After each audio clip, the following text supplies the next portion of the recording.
Welcome to our channel math 9 exercise 3.4 national book foundation. इस video में हम इसका क्वेश्चन 5 जो है वो सॉल्व करेंगे। क्वेश्चन 5 में है लेट सी जो है उसमें ये वर्ड्स दिए 2, 4, 6, इसी तरह डी जो है उसमें 4, 6, 8, 9 और 12।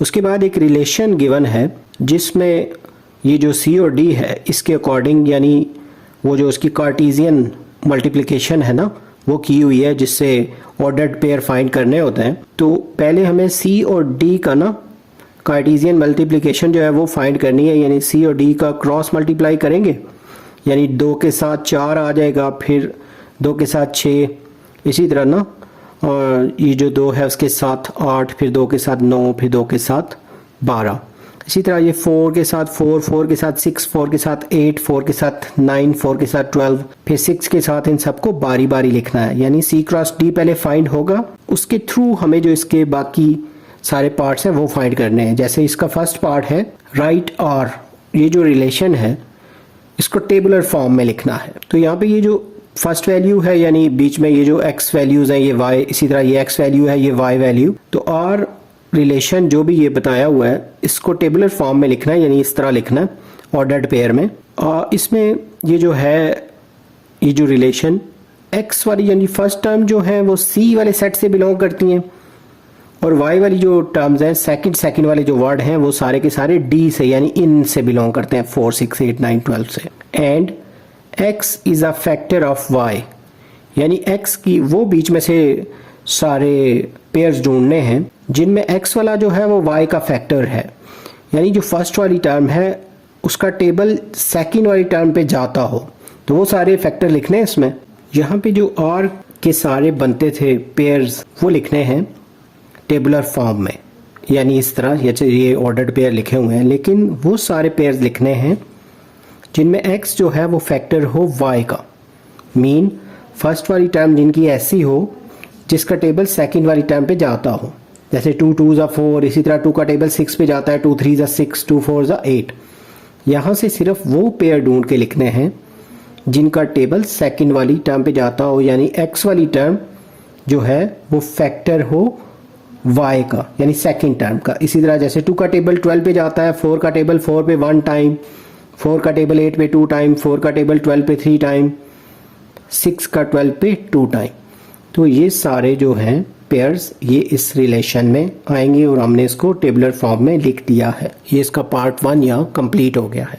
पार्ट 2 की तरफ मूव करते हैं। सेकंड पार्ट में है ये जो आर हमने रिलेशन जो था ये फाइंड किया है, तो इसका डोमेन और रेंज फाइंड करना है। ये जो रिलेशन हमने फाइंड किया है तो डोमेन जो होंगी वो फर्स्ट टर्म्स होती हैं और उनमें रिपीट नहीं करना होता कोई। जैसे ये 2 है तो 2 दफ़ा, लेकिन हमने लिखना है 1 दफ़ा, 3 दफ़ा, 4 दफ़ा, ये सारे 2 रिपीट हो रहे हैं ना। ये जो एक्स वाली वैल्यूज़ हैं डोमेन होती हैं ना, तो ये 4 दफ़ा जैसे 2 है तो 1 दफ़ा लिख लें। इसी तरह ये जो है ये डिफरेंट है ना इस 2 से, ये वाली जो एक्स फर्स्ट सारी टर्म है वो डोमेन होंगी। तो एक 2 है और एक 4 है और उसके बाद एक ये है 6, 2, 4 और 6 ये, और इसकी जो रेंज लिखेंगे इसमें जो y वाली टर्म्स हैं ये वाली 4, 6 और 8 और 12, ये वाली सारी जो हैं ये इसकी रेंज में लिख लेंगे। ये इसकी सारी जो y वाली टर्म्स थी ना इस रिलेशन की, तो ये इसका जो सेकंड पार्ट है वो भी कंप्लीट हो गया है। पार्ट 3 में है फाइंड आर इनवर्स। ये जो हमने रिलेशन फाइंड किया हुआ था पहले, इसका इनवर्स फाइंड करना है।